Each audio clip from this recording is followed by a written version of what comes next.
teens. We're going to be talking about the call to courage today. And so go ahead and turn over to Joshua chapter 1. Joshua chapter 1, you'll be able to go over there, and we're going to be touching down in several passages, 1 and chapter 3 and then chapter 4, and just talk about how the Israelites went into the promised land, and with that transition again, we're transitioning from Moses to Joshua. So the main point is God's presence and promises empower his people to obedience. And it's so very important for us to be able to understand God's presence and his promises is what helps us obey. It kind of gives us that reassurance that everything's going to be okay and that we're taking the right steps. And the doctrine that we're taking care of is God is omnipotent. We talked about that, and God is all-powerful. He can do whatever he wants as long as it's not against his character. So as we touch base on this, we see the Israelites going from beforehand, where it's all eyes on themselves. Oh, I'm thirsty, I'm hungry, this is too hot, too cold, whatever it might be. It's always complaining. And God wants them to focus on how good he is, how powerful he is, how sovereign he is, how loving, how caring. That's the difference of what makes you successful. Is either focusing on yourself, which is consistent failure, to focusing on God, which is success. Focus on God and all that he is so that we can obey.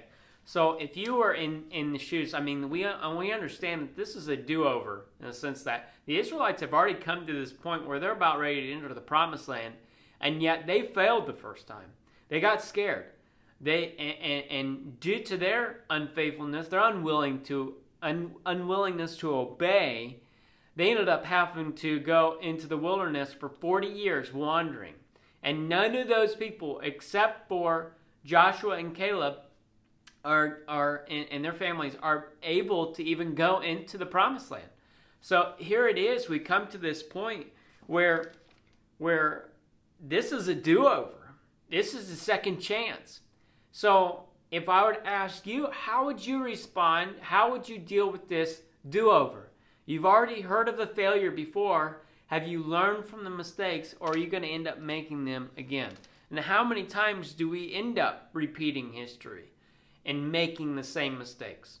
America is really good at that, is repeating mistakes that's already been made within history that we don't have to, as long as we remind ourselves of what's going on. So they're right at the edge, and this response to what God's called them to do requires faith, requires trust. I don't know if you've ever been on one of those rides where it takes you up several stories and then it drops you super fast. Listen, you will never, ever, let me say that one more time, ever find me on one of those rides. Never. It's one of the dumbest things I've ever heard of, okay? Why would you purposely put yourself into a ride that drops you how many stories? What happens if the cables break? Okay, I do not trust any operator on those crazy rides. It is dumb. And this is just a reminder because I just got some memories from last year of being able to go on a senior trip. No, not for myself, but going with the senior class to go to on a senior trip, and they begged me to go on this stupid ride, and I said, no way. I watched from a distance and laughed as they all screamed their heads off as they dropped I don't know how many stories. But you will never find me because I don't trust those things. I don't trust the operators. I don't trust it. It's crazy. And you'll never find me kissing a snake either, because that's dumb too. All right? But here it is. We come to a point in time where these next decisions of the Israelites require faith in who's calling them to make these decisions. And that's God. And we can have faith in him. We can trust him that it's going to be okay, that he's called us to this in the right way, in the right fashion. He's going to equip us to be able to make and follow through with these decisions, follow through with the obedience. So in Joshua chapter 1, verses 6 through 9, it goes through and we see here what Joshua has been called to and how God promises him something, okay? It says, be strong and of good courage, for unto this people shalt thou divide for an inheritance the land which I swear unto their fathers to give them. So these people that you're going to be leading, you're going to divide the land up between all of them. But be strong and courageous. Verse 7, only be thou strong and very courageous. Didn't God already say that? Yes. But it needs to be a consistent thing in Joshua's mind. Be strong and courageous. And I'll tell you why soon. That thou mayest observe to do all according to all the law which Moses my servant commanded thee. Turn not from it to the right hand or to the left. Thou mayest prosper whithersoever thou goest. You want us to have success? Follow the commands of God to the fullest extent. That's how you're going to be a great leader. Follow God. This book of the law shall not depart out of thy mouth, but thou shalt meditate therein day and night. This is supposed to be a daily thing. Walk in God's commands daily, that thou mayest observe to do according to all that is written therein, for then thou shalt make thy way prosperous, and then thou shalt have good success. You tend to not forget things when you're daily reminding yourself of those things. And this is what God's calling him to. Verse 9, have not I commanded thee, be strong and of good courage? Oh, there's another one. Be not afraid, neither be thou dismayed, for the Lord thy God is with thee whithersoever thou goest. So Joshua is called to several things. Follow the law, bring the people into the land, split up the inheritance here of what God's given, be strong and courageous. Several times that he gives that. God returns with this promise. I'll be with you. Don't be afraid. I'll be with you wherever you go. It's going to be okay.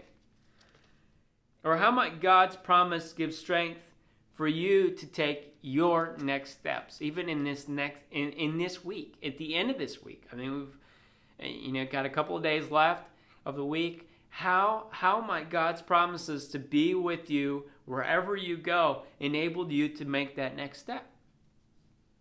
Is that what's holding you back? Is the lack of trust there? Or are you having faith that God's going to be with you so you can make that next step of obedience?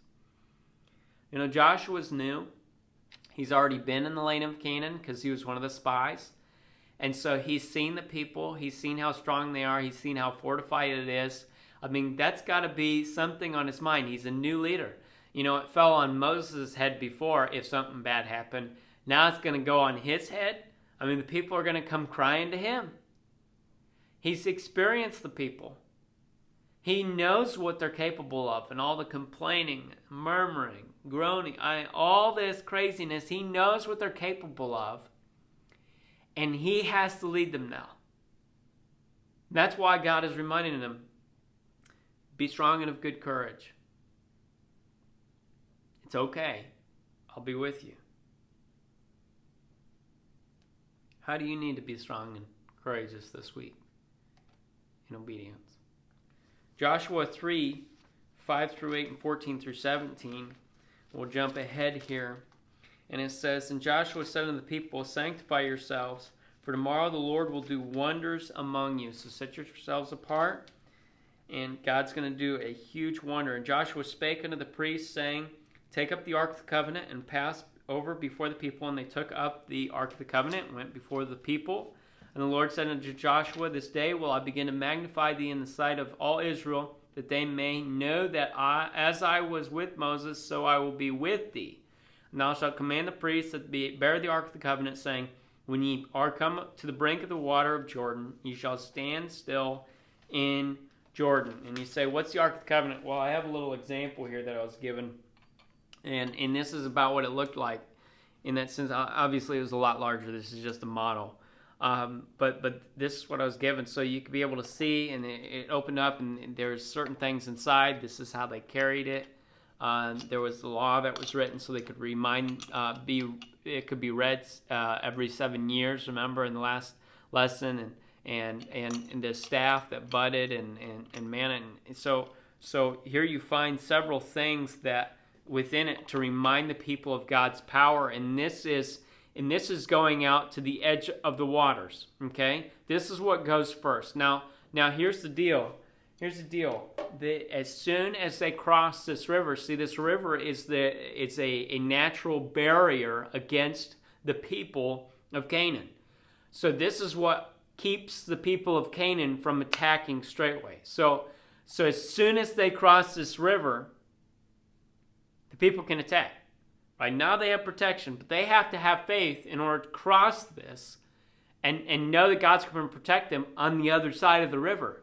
And yet God wants the Ark of the Covenant, a mark of the tabernacle, one of the most distinguished things of the tabernacle. He puts that out front with priests. They're not warriors. They're priests. They're the ones that set apart to remind the people of God's holiness and trying to keep them holy and follow the commandments of God. And they're going out in front of everybody. In front of everybody. Why not send out the warriors, the more spies, Joshua? No, it's the significance of those who are the set apart ones of God. It's like God's going before the people of Israel. And so it says there, and continuing on in verse 14 through 17, and it came to pass when the people removed their tents to pass over Jordan, and the priests bearing the ark of the covenant before the people, and as they that bear the ark were coming to Jordan, and the feet of the priests that bear the ark were dipped in the brim of the water, for Jordan overfloweth all his banks all the time of harvest. So this is a mighty river in the sense of it's overflowing, and they're going in. I mean, this is deep, it's wide. This has to take faith. Are we going to swim this, God?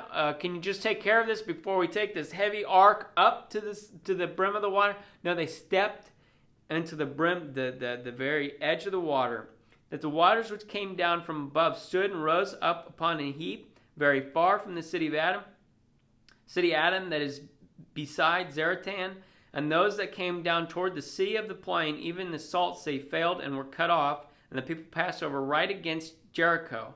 And the priests that bare the ark of the covenant of the Lord stood firm on dry ground in the midst of Jordan, and all the Israelites passed over on dry ground until all the people were passed clean over Jordan. So here you have them passing over. Remember, this river is protection, and yet they're passing over. As soon as they stepped on the side of the river, into just on the edge of the water, they stepped in with the Ark of the Covenant. God stopped the water, and it rose up. There was dry ground immediately. That's a miracle right in and of itself.